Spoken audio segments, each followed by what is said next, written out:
she's saying that the rock in Jerusalem, when the Holy Prophet ﷺ was raised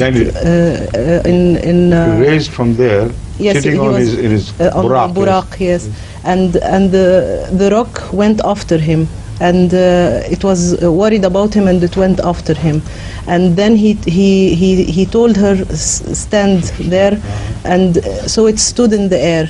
And it stood like that until they built something under it, because the pregnant ladies lose their children because of this. So what's the meaning of all that? This is a story which... Well, this is a story which is not supported at all, which is against the wisdom of the Quran. So I can't accept it as such. These are the stories concocted by people of the later ages. They believe, they think these things are great. It's meaningless. They're not great because they'll put people off Islam rather than bring them closer. And this is not the way of life. God is not a child. He's not a magician. He has created his own universe with his own law. Why should he go on breaking these laws and start showing them the magic show of like the small magicians do? They don't understand God at all. So these stories are the creation of people who have small-mindedness. It's not at all a hadith.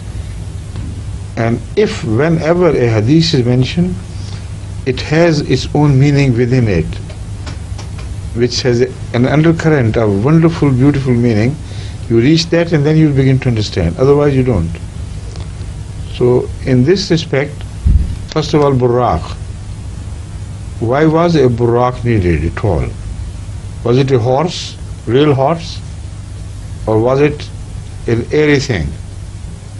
If it was a real horse, then the horse also went all the way to all the places where Rasulullah reached. So what is the difference between a horse and man, a horse and the best of men? It couldn't have been a real material horse. If it was spiritual and Rasulullah was material, how could you sit on the spiritual horse which has no substance?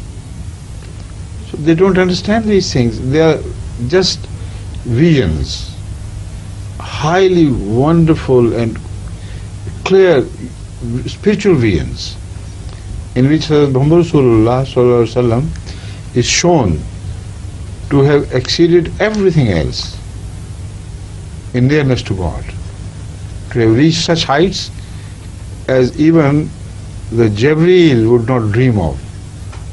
So this is the ascendancy of a man who is submitted to the will of Allah so perfectly that he is beyond all the creation of God.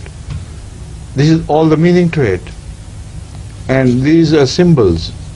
Burraq with two wings. And in the space, what about the Burraq trying to flutter his wings in the space when there is no air? Nothing to push down and take his kick from. And how fast Burraq could go. They don't know these things. They have no idea how vast is Allah's creation. So if it happened within one night, the fastest man can move, the fastest anything can move, according to the laws of nature created by God Himself, is at the speed of light, no more. But nothing can remain live moving at the speed of light, and no solid thing can anyway move at the speed of light. If it does, it will be destroyed completely. So it is left behind. Only light can travel there. So light in that sense can be understood as the light of Hazrat Muhammad Rasulullah sallallahu alaihi wasallam. But that light is not material light, because Muhammad Rasulullah sallallahu alaihi wasallam is shown to have reached all the heights that creation can reach towards its creator. While even if he had started moving with the speed of light, he in one night, how many miles he might have covered? If it was a 12-hour journey, then 12 hours multiplied by 186,000 miles per second. Big distance. But the universe and all its surroundings, its limits, do you know how far away they are from us? The entire circumference of the universe lies 20 billion light years away from us. 20 billion light years. You know what a billion is? Huh? You know? Million. How many millions? 1,000 millions. 1,000 million. 1,000 million will make 1 billion. And the farthest corner of the universe, which is moving away from us, happens to be at 20 billion light years away from us. So even if somebody was given special power by God, a horse or anything, to move at the speed of light, which cannot be broken, even then it would take 20 billion years to reach the farthest corners of the universe where it stands now. And then God must have been beyond that, because He was beyond the ends of the creation, according to the Quranic understanding. So how can they translate these things literally? It's impossible. Spiritually, yes. Man can reach God because God is everywhere. Man can reach God in no time if God reveals Himself to him in a way that He has not revealed Himself to anybody else in the world. That is the only way you can interpret these things. And for that revelation, a horse is not needed. It's symbolic only. The wings are also symbolic.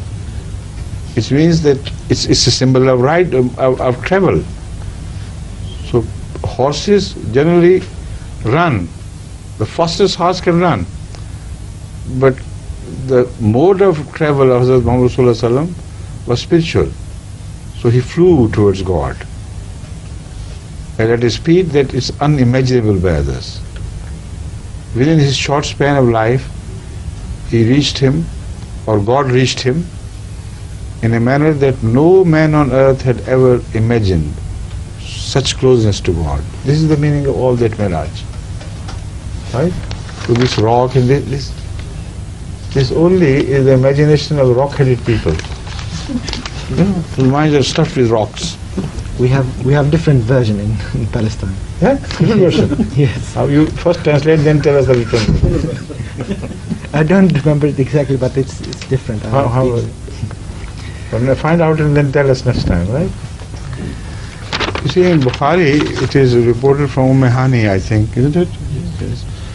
And she says that Rasulullah was spending the night there when he had this vision.